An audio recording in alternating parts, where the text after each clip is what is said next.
All right. So thank you for joining us for our Enhancing Your Schoolyard for Year-Round Nature Observations webinar. Really excited to have you here with us tonight. We're going to cover a lot of really great information, and we have a really wonderful guest speaker here, which we'll introduce you to in just a moment. For those of you who haven't used Zoom before, I recommend you exit the full screen view so you can dock the chat window on the side. There will be a few opportunities to share ideas in the chat window, and also you can communicate, and I'll share some links and things in the window as chat window as well. To make sure that you're sending to everyone, you're going to look next to above where you enter text in the chat window and make sure you switch that to everyone so we can all see what we're saying to one another and share those ideas. So let's test out that chat window. Let's take a moment to say where you're from and what your role as an educator is.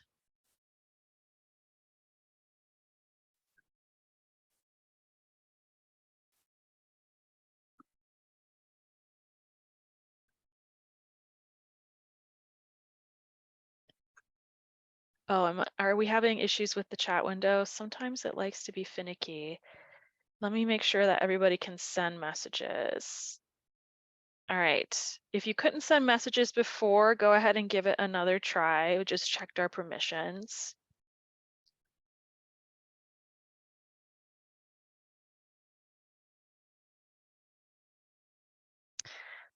Hello, awesome.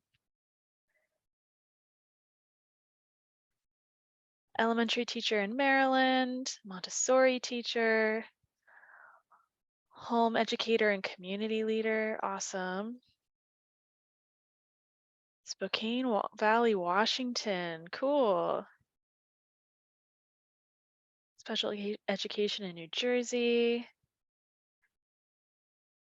Wow, I'm seeing New York and Indiana, British Columbia. Great. Awesome. So it looks like we have a really great range of formal and informal educators here. Really wonderful to have you with us. Thanks so much for joining. Feel free to keep sharing and making connections in the chat window as we go along. So I'm coming to you from the Cornell Lab of Ornithology, where our mission is to interpret and conserve the Earth's biological diversity through research, education, and citizen science focused on birds. And here at the Cornell Lab and in Ithaca, the Cornell University land is located on the traditional homelands of the Guayacano, or the Cayuga Nation. The Guayacano are members of the Haudenosaunee Confederacy, which was an alliance of sovereign nations with a historic and contemporary presence on this land. The Confederacy precedes the establishment of Cornell University, New York State, and the United States of America. And we acknowledge the painful history of the Guayacano dispossession and honor the ongoing connection of the Guayacano people, past and present, to these lands and waters. And that is a commitment that here at Cornell and the Cornell Lab of Ornithology, we're trying to be much more conscious of the land that we were on and its history. And I am with the K-12 education team as part of the Lab of O. We create innovative resources and deliver transformative trainings that empower educators to build young people's science skills through nature, citizen science, and inquiry. And I am Kelly Schaefer. I am the outreach coordinator with the K-12 team. And we are joined tonight by Dr. Arlene Marturano, who is an amazing educator and has incredible experience with gardens to share with us. So she's been a member of the American Horticultural Society, the director of South Carolina Garden-Based Learning Network, and a writer for the National Outdoor Learning Initiative. In her work, she promotes the development of children's gardens at schools and public spaces across the nation, and was instrumental in developing the Carolina Children's Garden. She also conducts professional development for school districts on bringing instruction outside through outdoor classrooms and children's gardens. So we're so lucky to have her with us today to share her expertise and provide us with lots of tips and tricks for a successful gardening experience. And my goals for this webinar is to really learn some of the key steps to successful gardens in educational settings, to understand some simple changes and additions we can make to our gardens to make them bird friendly, and to discover what are some educational opportunities we can take advantage of in garden spaces, including citizen science. So let's dive right in with looking at ways that we can ensure garden success. So we have had the opportunity to work with a number of teachers before who have run school gardens, and we've created a list of advice to help ensure that you have a successful garden. So one of the first things and most important steps is seeking approval. You really need to get everybody on your side, ensuring that you have full approval from all different stakeholders. This is going to include people like your principal and especially maintenance staff. If you can get community involvement or PTA involvement as well, that's going to help you out a lot. So getting that kind of support goes hand in hand as well with getting other staff support. So you really want a team of people on your side. It's great to have a champion teacher who leads the garden initiative, but successful and long-lasting gardens really do require a team and lots of support. So you want to make sure you have especially that support of the ground staff and the maintenance folks that I mentioned earlier, because we've had folks who have planted gardens and planted things like native grasses, and there wasn't great communication with the ground staff, and so their garden got mowed over. And so obviously we want to avoid things like that. And also you can have really wonderful support from your maintenance folks who are going to help your garden thrive. So there's going to be a lot of maintenance and work happening in the garden, even after the school year, and you can't do it all alone. So that's one of the reasons that the support of other teachers, parents, and communities can lead to these long-lasting garden successes, and it means less work for yourself. So once you have approval and a support, and you know you've got a team ready on your side, the next step is choosing the right location for your garden. There's a great video all about how to choose sites from the Nature Conservancy, and I'll find that link and share it with you all in an email after our webinar tonight. But some of the things that you're going to want to consider when you're looking at the location of your garden is how much light does your location get throughout the day? So it might seem really sunny in the afternoon when you're out with students on recess, but if it doesn't get a lot of light throughout the day, you just want to know how it looks at different times of day. So it's worth visiting your potential site at all different times of day throughout the year to kind of get a feel for how much light you're going to get. You really need to know what your soil is like as well. And Arlene will go into details a little bit on how to do that. And you want to think about access to water. Are you placing your garden in a location where you're going to have easy access to water so that it's not such a chore to take care of your garden? And another thing to consider is it going to be in a location where volunteers from the community or families can have access to the garden to help you maintain it. So another big component when thinking about your garden is the climate. How much rain do you expect to receive each year? Do you experience blistering heat in the summer and lots of snow in the winter? What is your region like in terms of pollinators and pests? So all of these things are going to provide you important clues for caring for your garden. And then it's really important to think about how you're going to care for your garden during the summer. Because if you're planting things like vegetables, they're going to need a lot more care and maintenance during the summer. You might need to recruit families who then can, make use of the produce.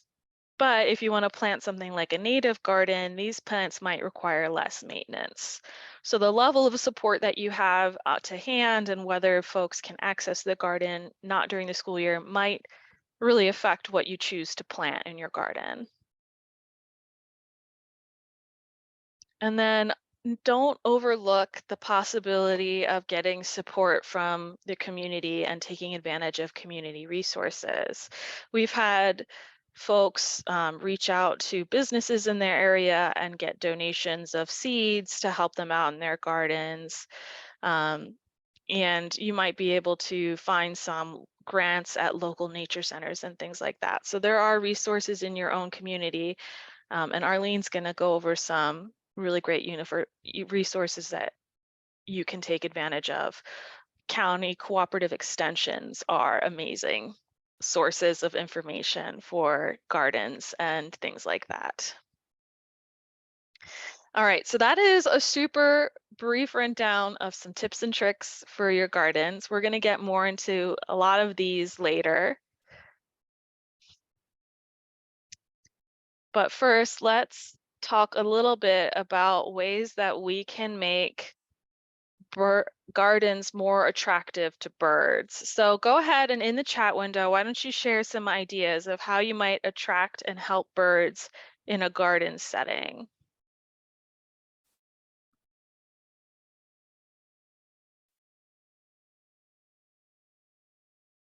Christina is saying plant native species. Shirley saying food plants and water sources. Seeing water sources pop up a couple times. That's great. Shelter and food. I'm seeing a lot of habitat keywords in here. Nice. Native plants and bird feeders. Provide nesting materials. Awesome. Elizabeth is suggesting a variety of plants. Yeah, I love that idea of having a diverse offerings, diverse habitat. Oh, and Laurie's pointing out having food available in all seasons. That's a great way to think about how you plant a garden. Can you put a bush out there that will have fruit that persists through the winter? Lots of great ideas popping up in the chat window. This is one that is really important when we think about birds and small mammals. Free roaming cats are one of the biggest threats to birds and small mammals and one of the largest sources of mortality for birds. So if you can find a way to limit cats' access to the garden, that will be really helpful. As many folks said, adding a source of water, like a bird bath, is going to be a great thing to do. You can often attract other birds to the yard that you might not be nesting there by having water sources as well. Bird seeds for living, yeah, so providing bird food I'm seeing in the chat window as well. Leaving the leaf litter on site can be really helpful. This is a great place for invertebrates to hang out, and we know birds love their bugs. So that is a great way you can help birds while also making your life a little easier. Leaving snags on the property if you can. So these would be dead trees. If it's not in an area where it can, potentially harm students, it's great to leave them around for birds to nest in, provides great habitat. Nest boxes are great ways to supplement nesting locations for birds. So birds that nest in cavities or in nest boxes, that's also often, excuse me, a limiting factor for them is, are there enough cavities for them to nest in? And if natural cavities are in short supply, nest boxes are a really great way to provide help to your local birds by providing them some supplemental sites. Also, it's great for you because you get to see all these amazing behaviors of birds at their nest box and keep track of what's going on in them. Um, are there ponds or streams or other water in the area when you're planning your garden location? If not, that bird bath's going to be really extra important. And then think about the herbicides and pesticides that you use, and if possible, limit them and only use when absolutely necessary. So if you can avoid their use, that's going to be the best for birds and the critters that they eat. So just something to think about when you're thinking how you're going to maintain your garden. All right.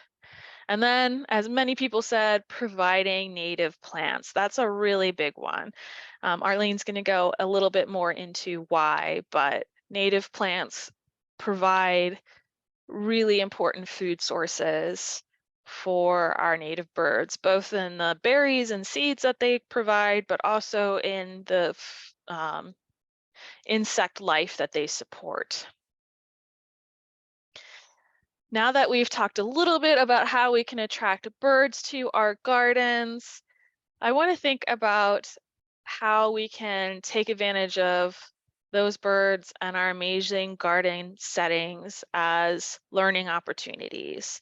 So when you have kids outside or out working in the garden, they're going to be making amazing observations about the plants that they're growing and the wildlife that they're seeing and asking awesome questions. So it's great to capitalize on this curiosity and interest as much as you can and really make their observations in the garden matter. And a really powerful way to do that is through citizen science. Now, whenever I talk about citizen science, I feel like I have to use this image because I love it so much. So in the chat window, why don't you go ahead and take a guess at what we're looking at here in this image?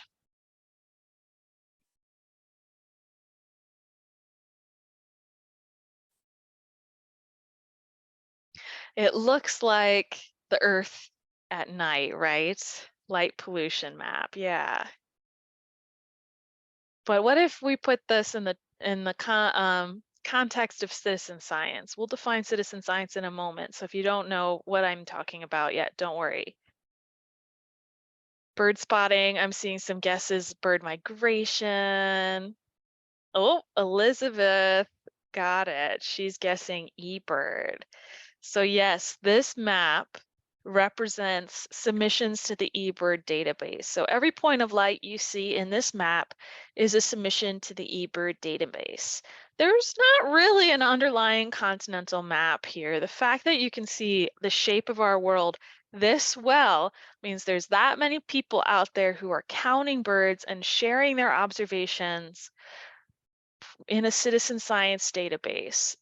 And so when you think about this by the numbers, there have been more than 1 billion observations from every country in the world submitted to the eBird database, recording more than 10,700 species of birds, which is over 98% of all the birds in the world. So that's a really powerful amount of data. And if you think about what it would take a scientist or a team of scientists to do to recreate this data, it's just not possible. It's only possible through citizen science, which is people-powered science. So what do you, when you hear the term citizen science, what are some projects you think of, a definition you think of, or any keywords that come to mind? It's a kind of project, sure.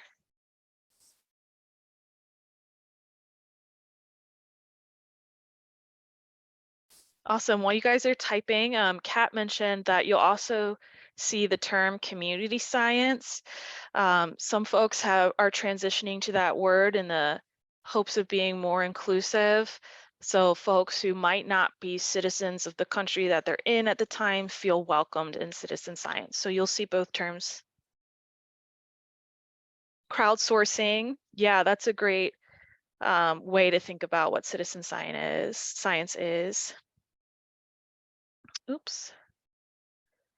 Oh, I'm seeing some projects as well, like the Great Backyard Bird Count. Rosalind has a nice definition, regular people recording data for science projects, and brings up iNaturalist. Contributions to university science from lay persons. This is awesome. It's so exciting to see how many folks know about citizen science these days. When I started at the lab about 7 years ago and I asked this question, I don't feel like the answers were as robust. So it's wonderful that so many people know about citizen science now. So yes, you all picked up on a lot of the really key parts of the definition of citizen science. Think about it as folks everywhere who aren't professional scientists reporting their observations of natural events using basic scientific protocols, sharing those observations then with databases that professional scientists can access to answer real world questions. And at the lab, we really do view this as a partnership. So the data that you submit, you then also have access to. So those, more than 1 billion observations in eBird, you have access to those as well. You can download that data and look through it. You can access it online, things like that. Awesome. So I want to share with you 2 citizen science projects today that you can use in conjunction with school gardens. The ones that I talk about are going to be bird focused, but there are so many out there. If you are interested in citizen science projects around the plants in your garden, there are projects out there for you like iNaturalist and Project Budburst. Some folks might have heard of Journey North, which monitors monarch butterflies. So if you plant milkweed in your garden, you can participate in that. So there are citizen science projects out there for you if birds aren't your thing. But I want to share 2 bird-focused ones with you. The Great Backyard Bird Count just wrapped up on Monday, but it's a great one for introducing your students to citizen science because it is kind of a low commitment project and a great way to feel a part of something. So it's 4 days in February, spent celebrating, watching, and counting birds. And it's very easy to participate. All you do is watch and count birds anywhere for 15 minutes during those 4 days. You can count for longer if you want to. You can count on more days if you want to. But all you need to do is keep track of the time and location, submit the best estimate of the number of individuals for each species that you observed, and share that list with us. Sometimes folks are worried, if I only see one bird, does that still count? Do I have to enter that list right away? And there's a number of ways that you can participate. But yes, we want that list that only has one bird on it. That's good data for us still. You can enter that list right away through the eBird app or submit through the online portal. I think you've got about a week or so after the dates to get that data in, but to be counted as part of the Great Backyard Bird Count. So it's you can count these birds anywhere for the Great Backyard Bird Count. I know backyard is in the name, but absolutely anywhere. Parks, your school garden, or community garden would be an amazing place to do it. Another project I want to share with you is Project Feeder Watch. This is a very long-standing project here at the lab. There is a cost associated with it. It's $18 for non-members and $15 for members, and I think there is currently a discount to that $15 price for you if you're an educator. And this project is all about feeding birds, but you don't have to have bird feeders to do it. So if you have a habitat that has berry bushes and other natural food sources for birds, you can still participate in Project Feeder Watch. How Project Feeder Watch works is it runs November to April every year, and you make a little map of your site and share that with the project, and then you count birds for 15 minutes on 2 consecutive days every week for as long as you want to participate, and then share that with the with us through the app, and you've participated in Project Feeder Watch. It uses slightly different protocols for counting birds, but when you join Project Feeder Watch, you will get the manual so you can see the scientific protocols they use. And I really like that about this project because it's a great entryway into talking to kids about what um, scientific protocols are and what they do for us. So they help us standardize in this way, standardize the way that we're counting birds so that we can make the data more comparable. You'll also get the lovely Common Feeder Birds poster that you can hang up in your classroom when you join Project Feeder Watch. And I just want to drive home that this data is really important. These data are used in real scientific research. So the data from Project Feeder Watch was some of the first data to detect population declines across different regions in the evening grosbeak population. So then this was published in a scientific journal, which provides that information to everybody, and then it can be used to make conservation decisions. So these data really are being used. All right. And with that, I'm going to hand it over to Arlene to get more into the details of how to create a really successful garden. Thank you.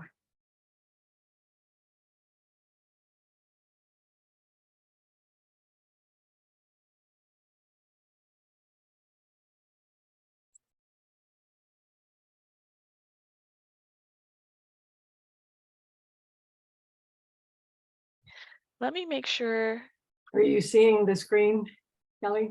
I'm not. Why don't Okay. you go ahead and try sharing again? Okay. Yeah.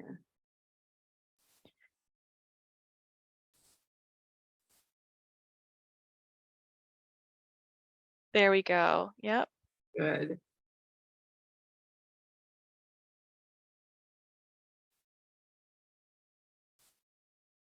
Okay. Yep. Got it. Thank you.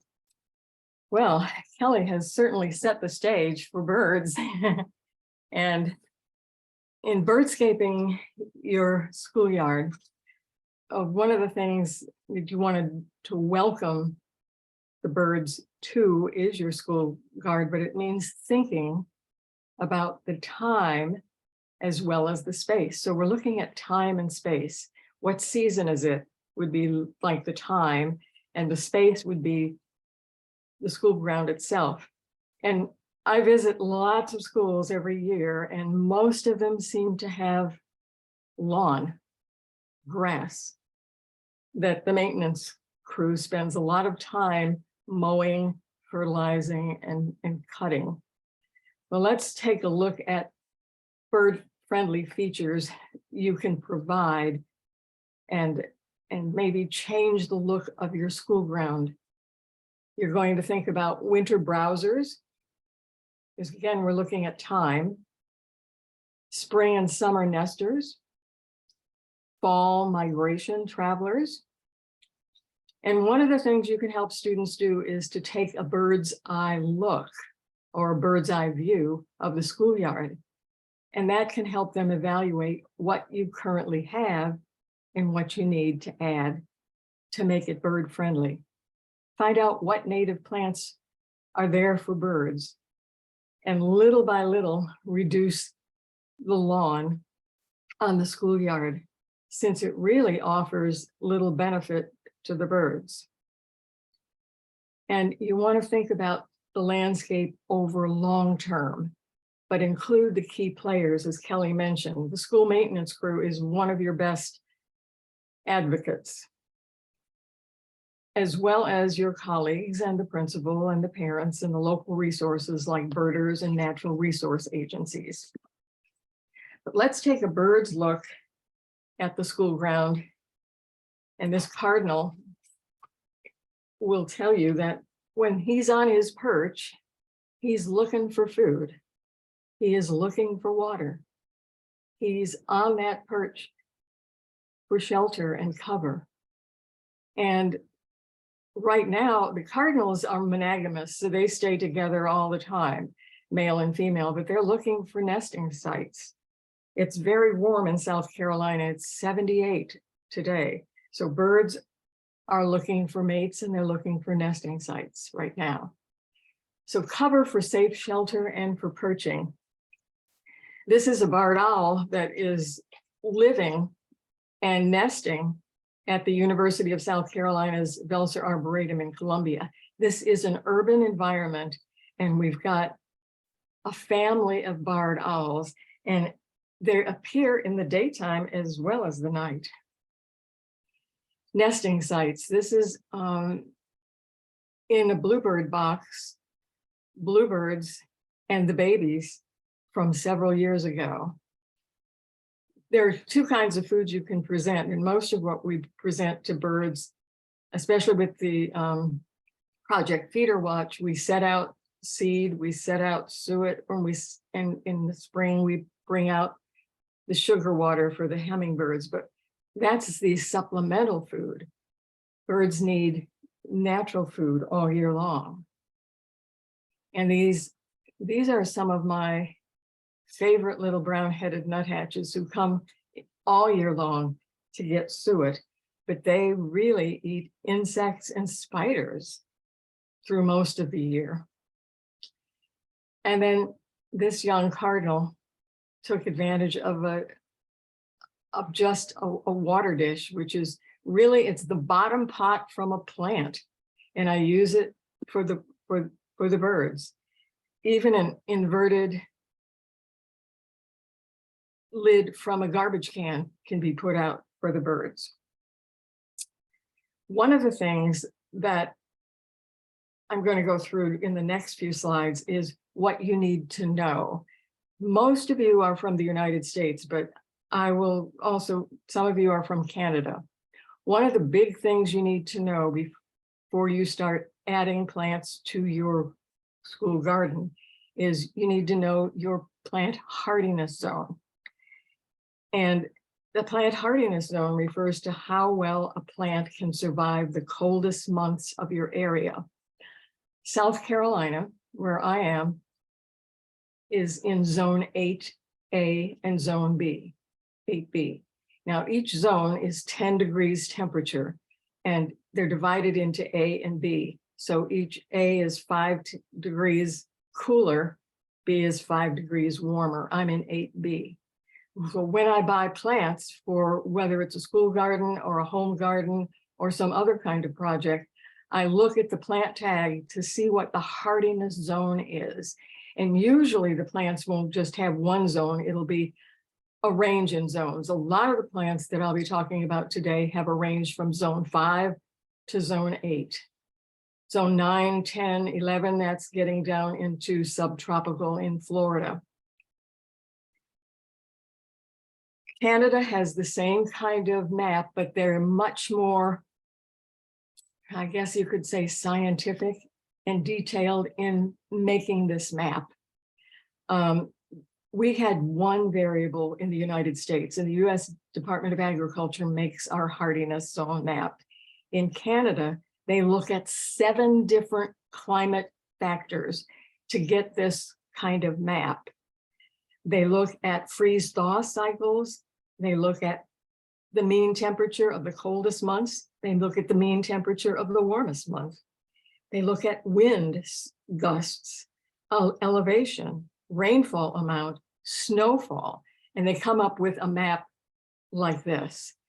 And I know we have someone here from British Columbia, maybe more than one, and you notice British Columbia is one of the warmest, has one of the more warmer climates in the in Canada. It gets down into 7 and even 8, which is really interesting. The other kind of thing that you need to know is your soil, not just to play in it, but this is a wonderful curriculum from Soils for Teachers, and it provides a lot of basic information for you as a teacher or for your students. This is geared toward high school students, but all of it, once you read it, you can gear it down to any grade level. What they ask you to do and what they ask students to do is, have you ever thought of how each of these things, which we need for life, food, clothing, water, and shelter, how often they depend on soil, that without soil, there would be no life. It's a really powerful curriculum. Now, the other thing you need to know about soil is the pH. South Carolina has a very acidic soil, and you know the pH range. Well, we grow a lot of blueberries, and blueberries like a 4.2, 4.5. Many of your native plants will want a 5.8. If you're gardening with vegetables, that won't work. It's too acidic. You have to get a 6.0. Well, how can you take the pH of your soil? Where you can take a test that you can buy tests at Lowe's and Home Depot.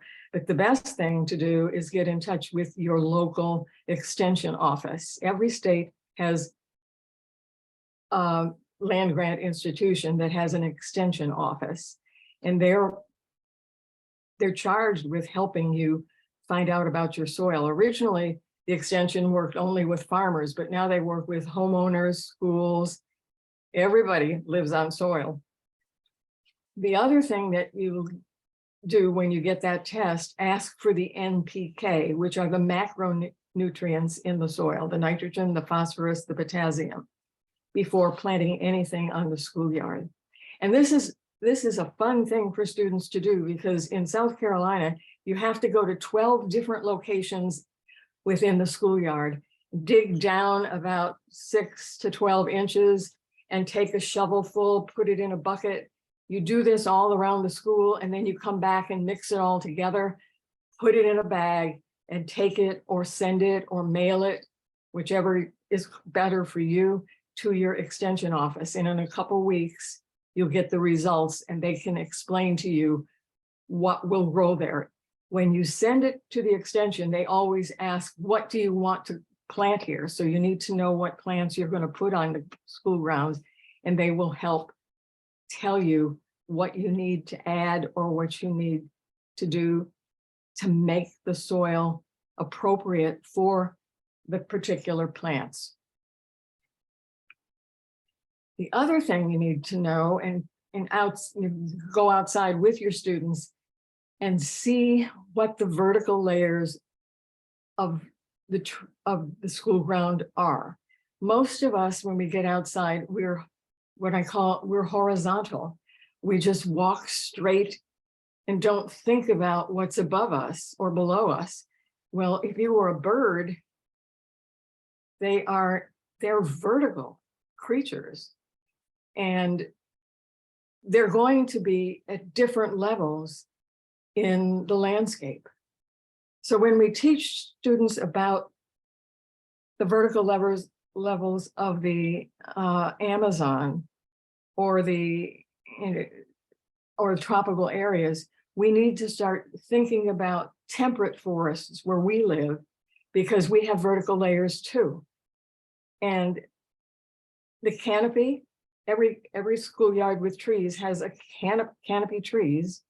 They have understory trees, they have herbaceous plants, and then they have the ground layer. So I want to show you an example of putting that all together in a real setting.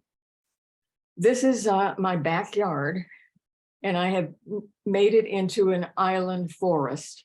This is one island in the backyard. It's not the entire backyard, but it has each of the layers.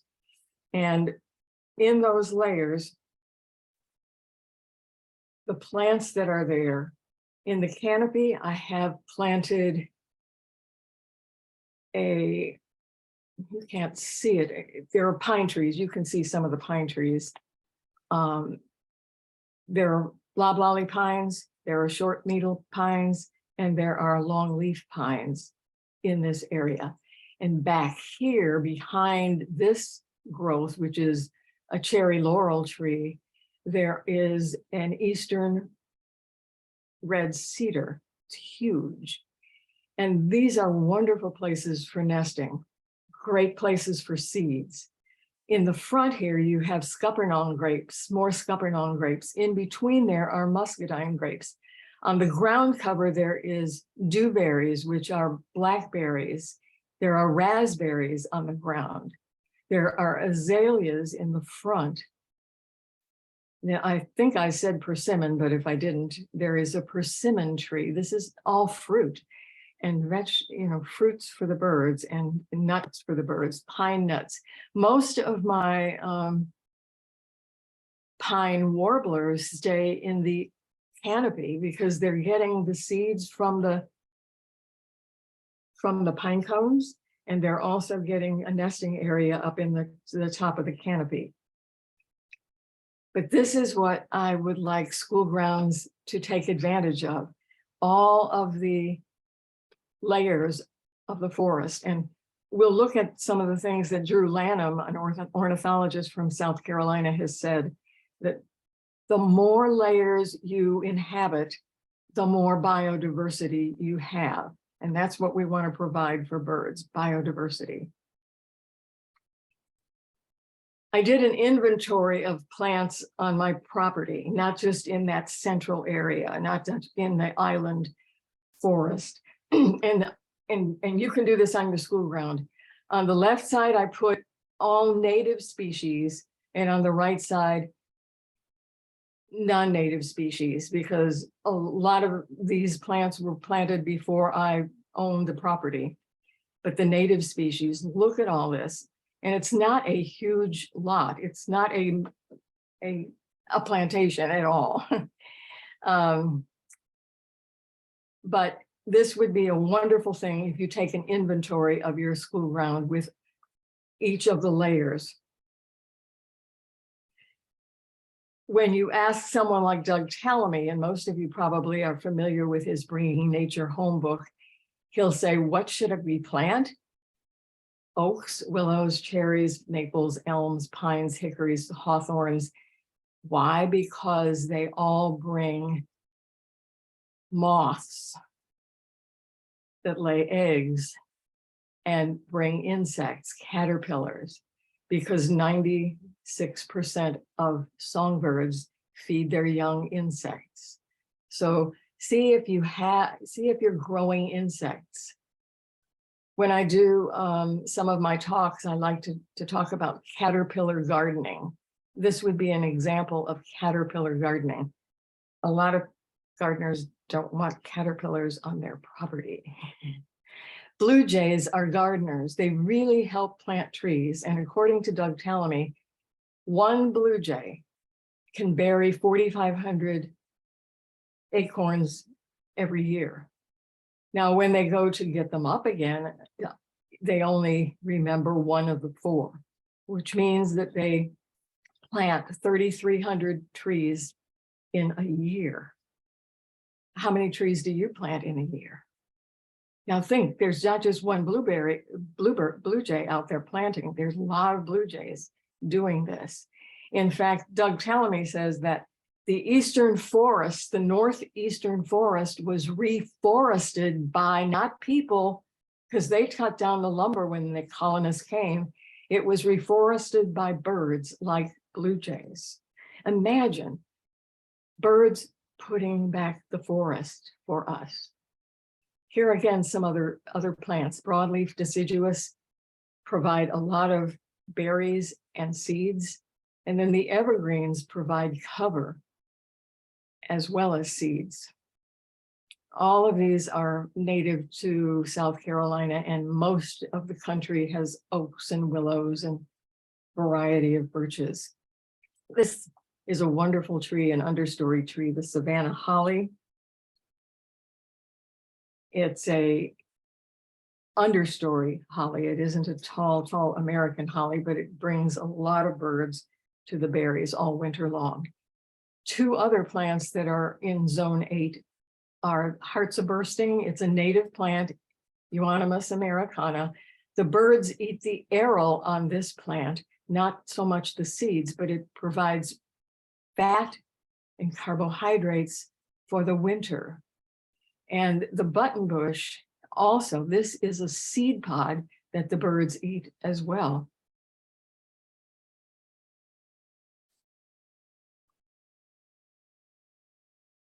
Drew Lanham, I mentioned, is an ornithologist, and he's professor of wildlife and forestry at Clemson University. And when he's asked, what should you plant? He answers very similarly to what Doug Tallamy would say, but he says more about, he gives you more options such as vines and shrubs. All of these would be perfectly fine on a school ground and should be fine on a school ground.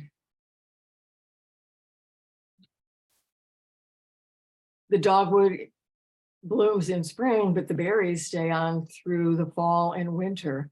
The deciduous holly, again, possum haw, a deciduous holly. Many hollies are not deciduous, but this one is, and it has bouquets of berries for the birds. And I've listed some. This is in my backyard. A cardinal likes to go into the wax myrtle, but not only does the cardinal come, I used to have throngs of cedar waxwings at this time of year. Ruby kinglets are here, ruby crown kinglets, and the yellow rumped warbler all go to wax myrtle. It's a wonderful, wonderful plant for school gardens and home gardens as well. This is from my yard as well, the beautyberry. Mockingbirds, finches, bobwhites, robins, brown thrashers all come to this in the summer and fall, along with all of these deciduous and trees and shrubs. All of these are understory and shrubs. This is a picture taken at the local library in the summer in Columbia. This is the trumpet vine, Campsis radicans. Some say it's aggressive, and I guess it is, but it went up the right post. It's clambered up an old utility pole that was not being used. And if you go there in the summer, it's just loaded with butterflies and hummingbirds. So this would be a wonderful, if you have a big area and you want to start, you can start small with this, but this will grow very, very tall and very, very aggressive plant. Also, when you're landscaping for birds, you want to leave brush piles. You want to leave the leaves because there are many insects that overwinter in both, providing food for insectivores, birds, like the wrens and the titmice and the chickadees and the flycatchers and bluebirds and robins. This is a snag in my neighborhood, and it's not been moved. This is not on a property that has a house. There's no problem with it falling on anything but maybe the street. And we keep it up. Look at all the holes in there. We keep it up, and I love it because look what comes. The pileated woodpeckers live in there, nest in there, and they're up and down the road. You see them courting in the springtime. For the herbaceous layer, autumn sedum, black-eyed Susan, blazing star, liatris, coreopsis, goldenrod, all of these are perennial. So once you plant them once, they'll come back every year. Two books that I recommend are Bringing Nature Home, which gives you more examples. In Bringing Nature Home, Doug Tallamy sets out a map of the country in the back of the book and lists all kinds of native plants for the Southeast, for the Northeast, for the Northwest, for the Southwest. And in The Living Landscape, Doug and Rick Dark talk about the layers of the forest and how to put them into your backyard or schoolyard. Now I'm going to talk about a project I did with some 6th grade students in South Carolina. They were 6th grade students. There were 30 of them, and they were in the classroom of a middle school near the extension service. And we were starting a Carolina children's garden.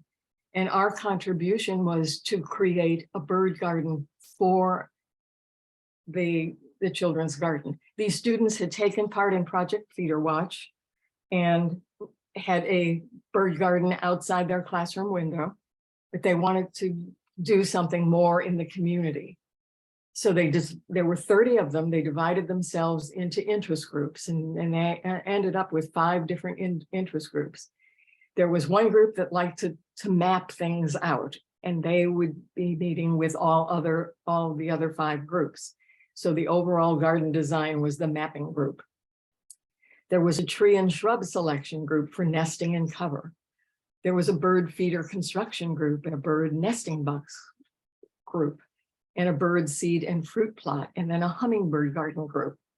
Well, let's see what they accomplished and what they did. We were on about 2 acres of land, and we had 12 gardens planned, but the bird garden had a 33-foot by 33-foot plot. The children selected the plot. And one of the reasons they selected it was because of this dead snag. It was filled with woodpecker holes, but the woodpeckers were gone, and the brown-headed nuthatches made it their home. So we called it a nuthatch condominium and left it there. It wasn't in danger of falling at the time. And the mimosa tree, which is a non-native, but it gives good seeds in the fall for birds. So we left these 2 things, and everything else was weeds. So they had to clear the weeds away, 33 by 33 feet by hand. Lauren is the leader in the construction of the birdhouse group or bird nesting box group. And she was a great leader. She's got the other group going. Now they envisioned more than just little bird houses. They thought about Big Bird and Big Bird's house. So they designed a bird house that was big enough to get into. And a local carpenter put it together. And then this is it when we started to paint it, and school board members came to help out to see what was going on. Parents came to help as well. And it provided a lot of photo ops, but it also, over the years, as it changed, it went from the original to look like this, but even dogs visited Big Bird's house. One of our resources was the Department of Natural Resources had an office on Clemson's property. So we used the biologist who was a bird bander as well. And he built us a Peterson style bluebird house. And sure enough, they nested. And I wanted to show you this picture because this is a standard bluebird house. And we open it up to see what's in it. And it's a flying squirrel. That is very common in our area for flying squirrels to nest inside a bluebird box, especially if it's near a tree. So we were having to move the box. These are adorable, not diurnal creatures. They sleep in the day and are out all night, whereas the birds had the opposite. But because they eat the eggs and the babies of the bluebirds and other birds, we have to move the bluebird boxes. So that's another thing you have to think about, where to put the boxes for your birds that won't get flying squirrels inside. Students also wanted a nest bench to sit and watch the birds and to picnic. So we made the nest first out of wood, and then we got a local craftsman who did this all the time. He knew how to do this with wisteria, and he went out in wild areas and got all this wisteria and wrapped it around here. So we had a wisteria bird bench. The seed eaters, the seed planters planted a lot of different bird seed, but they wanted rooms to go for making bird houses. And they used birdhouse gourds to do that. And we received some seeds from Park Seed and Renee's garden. And I am going to ask my dog to get off of me. Excuse me.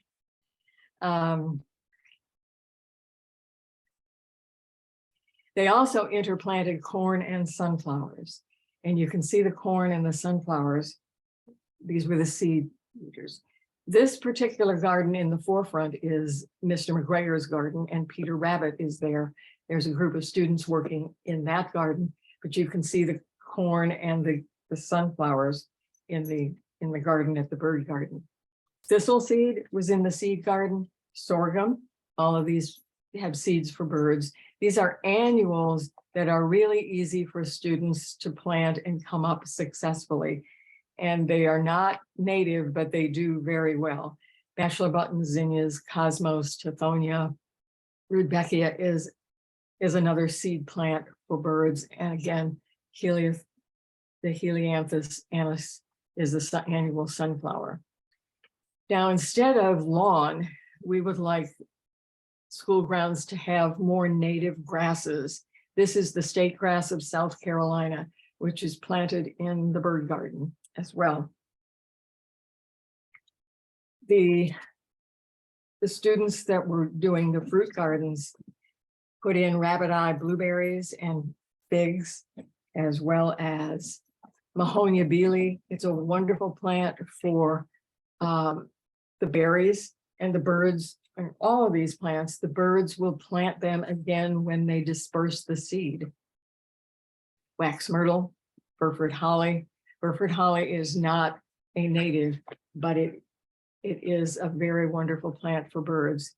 The students taught me a new plant that I hadn't heard about, and it was the American hornbeam plant. And they said that it had really good branches, sturdy, and called the mussel tree, and that birds could build their nests in the fork of the tree. This tree probably is about 15 years after the garden was started, so the tree grew up. But it is a good climbing tree, which is another thing the students wanted it for. That's what the American hornbeam looks like on the left. And near it, we put an eastern red cedar because it had such good cover and a lot of berries for the birds. For the hummingbird garden, the students planted a lot of different plants, but this is one of the most beautiful, the coral bean plant with nectar and insects for the hummingbird. This is a wonderful understory tree, the red buckeye, and the seeds are plentiful, so you can take the seeds home and plant one in your own backyard. It took a year for the students to do this, and then every year after that, the next group of sixth graders replanted or refurbished the garden. At Christmas time, the students put ornaments up for the birds, and they made a food garden Christmas tree. They actually decorated the Christmas tree for the birds with edible ornaments, not for people, but for birds. Water, again, water is so important in some, it doesn't have to be something like you would see at Brook Green Gardens on the left, but just a small amount of water, even in a pet dish, it will bring birds readily to your school ground. One of the schools I worked with at Catawba Trail in North Columbia, they actually put a pond in. The students in the class put a pond in for not only for the birds, but for the fish. While you're working with your students, you want to incorporate children's literature that relates to the project. And I can't think of a better book for elementary students and middle school students than On Meadowview Street. It's about a girl who, with her family, moved to a new neighborhood, kind of looks like, again, a lot of grass, and she wanted to bring birds and butterflies to the yard. So she started a meadow in the middle of the grass, and it expands. But it is a really good book to use parallel to what you're doing in the garden, as well as A Garden to Save the Birds. And I love this book by Ezra Jack Keats. And Ezra Jack Keats Foundation has grants for you if you use his books in, say, making a bird garden, because birds are part of the story of Jenny's hat. And we were able to get a grant from the Ezra Jack Keats Foundation, and 6th graders went to the kindergarten at a nearby school and created bird garden hats with the kindergartners using the book. There are 3 agencies that really are good with helping you find the plants you need. The Audubon nativeplants.org, Audubon Native Plants, and the National Wildlife Federation has plants listed by state. And the Ladybird Wildlife Center in Texas, again, lists native plants in North America. Other local resources that are really important for you to get in touch with would be your state Native Plant Society. And in this particular book, 100 Plants to Feed the Birds, in the back, Laura Erickson has listed every Native Plant Society in every state in the United States and Canada. State Forestry Commission and Nursery, they sell trees and they sell, well, they even give away, sometimes they give away seeds. The County Extension Service, the State Wildlife Federation, your local and state Audubon Society, local bird club, licensed bird banders, ornithologists, your DNR or your Department of Natural Resources, your state park rangers or your state park employees, and your wildlife refuges. All of these can help you with adding plants and giving you ideas for bringing birds back to your garden or bringing birds to your garden. Hey, Arlene, we are just about out of time. Right. Okay. And I'm finished. Okay, perfect. Awesome. Thank you so much for sharing your wisdom and experience with us. Folks, if you've got questions, please feel free to put them in the chat window. I do want to just remind you that you can get a letter of completion for this webinar. If you would like to receive one, you can just email us at k12lab@cornell.edu and request the letter of completion. I'll put that email in the chat window.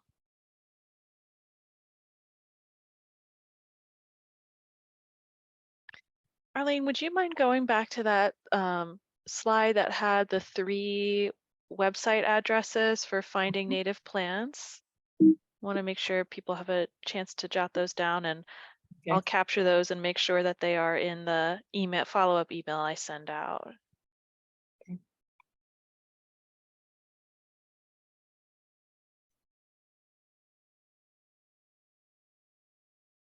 Oh yeah, for folks who might not have seen it in the chat window, Arlene mentioned On Meadowview Street, fantastic book. We also have an educator's guide for that book. So if you happen to want to read it with your class, we've got some activities you can do in conjunction with that. Awesome. Are you seeing the screen? Yes, thank you. Okay, good. National Wildlife Federation Native Plants by State is the one I missed. Any questions from our audience?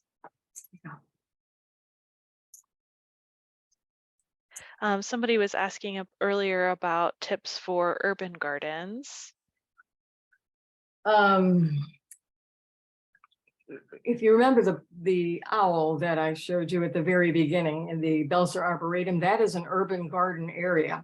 And I would use the same, one of the things, every city has a maintenance crew for their city. And I'm trying to think of the name for Columbia. It's the Tree and Landscape Ordinance. It's the Tree and Landscape people.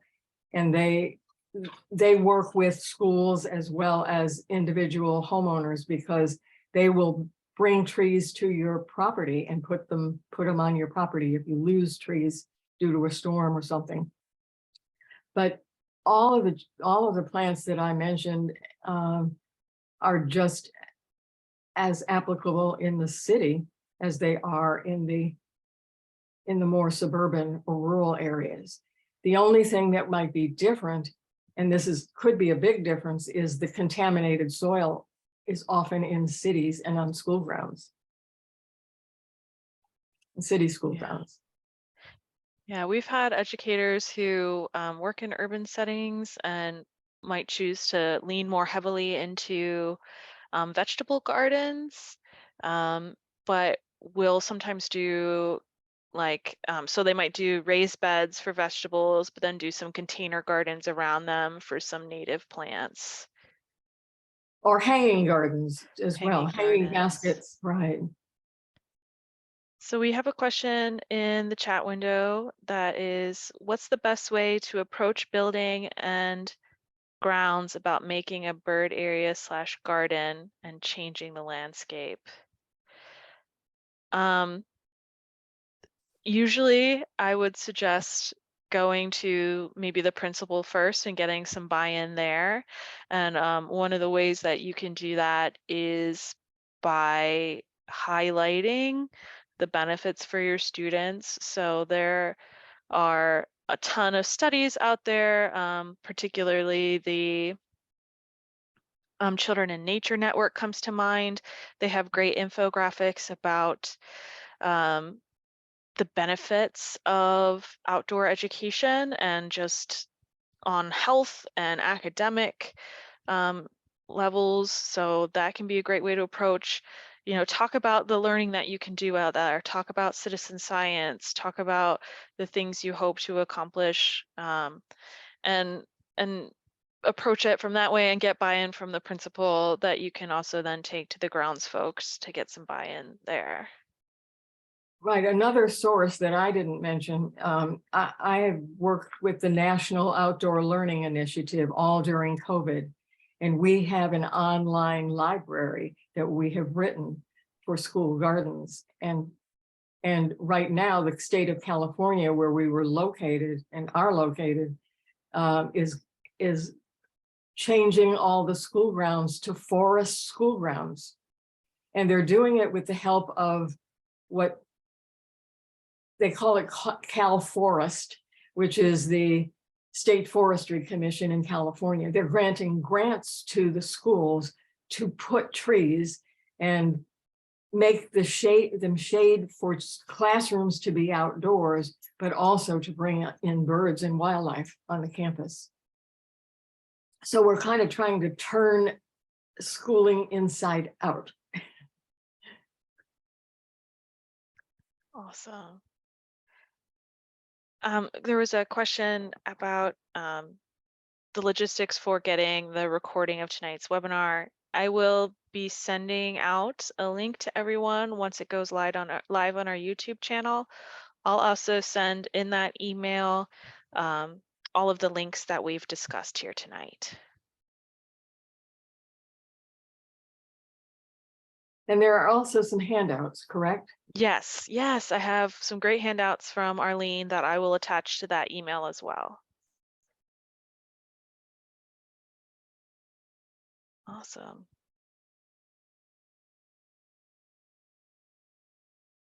There was a resource that you mentioned, maybe specifically for California, that's being asked about in the chat window. Yeah, it's called the National Outdoor Learning Initiative. If you Google National Outdoor, it's probably still COVID, National COVID-19 Outdoor Learning Initiative, all of that will come up from California. That's where we were headquartered, at the University of California in Berkeley, and with Green Schoolyards in that area as well. Awesome. I also saw that there was a question about acquiring binoculars. We were able to do a garden grant in this, or not a garden grant, excuse me, a binocular grant in this last year. I'm not sure we'll be able to do that again. But you can look at local grant opportunities. Oh my gosh, there's a website, Donors Choose, I believe it is, that some folks use. You might also find that some binocular brands might have discounts for teachers. Just heard from one teacher that we've worked with before that they went through Knox. Um, Knox as in like the end of binocular. Um, I think it was NOCS, and we're able to get like a 50% off discount on binoculars through them. So that could be a company worth reaching out to. Yeah, getting binoculars can be a challenge. One of the good things about school gardens is if you set up like a quiet viewing area, you might not need binoculars. You might be able to observe birds without them. Um, but one piece of advice I will give you regarding binoculars is don't buy the little kid binoculars, like the plastic ones. They're more toys than tools and they don't last and it's not worth your money. Um, get get decent binoculars, and you can get some decent binoculars for, I think I've seen some decent ones that I wouldn't feel bad using with kids for like $89, which is still expensive, but But if they had a native plant sale for the birds, they could easily make money. So I think that would be wonderful to be able to buy binoculars with the plant sale funds. And a lot of schools are doing that now. Not that's necessarily buying binoculars, but they easily make $2,500 a plant sale in South Carolina at a that's a school. cool idea. I love that idea. A plant sale for the birds to buy binoculars to see the birds. All right.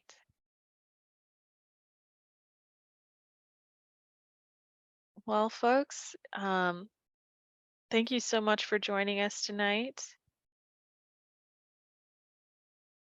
Oh, we just got another plug for Knox in the chat window, so it sounds like they might be a good company to look into. Um, if you want to get that contact letter or you have more questions, feel free to reach out to us at k12lab@cornell.edu. Thank you so much for joining us tonight. And Arlene, thank you so much for joining us and sharing such wonderful information. Look for that follow-up email either by the end of this week or early next.